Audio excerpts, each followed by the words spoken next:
क्या तब्दीली आई है तुम्हारे अंदर?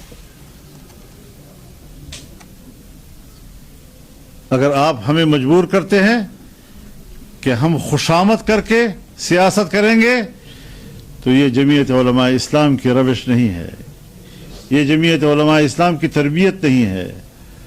हमने सर उठाकर चलना सीखा है और अपने अकाबिरीन से सीखा है और वही रविश चलेगी। कहां तक जाना चाहते हो ये आप बताएं, हम आखिरी हद तक जाने के लिए तैयार हैं। समंदर ने कहा मछली से कब तक तैरते रहोगे?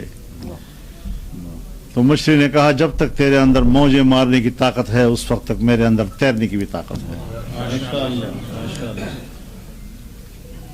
इस हवाले से इंशाअल्लाह अज़ीज़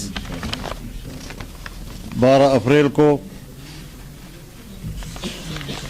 बहुत बड़ा इज्तिमा होगा और अच्छा मेला लगेगा इंशाअल्लाह, और अवाम को एतमाद दिलाया जाएगा कि आप तन्हा नहीं हैं, कोई तो है जो आपकी पुश्त पर खड़ा है और आपके हक की बात कर रहा है।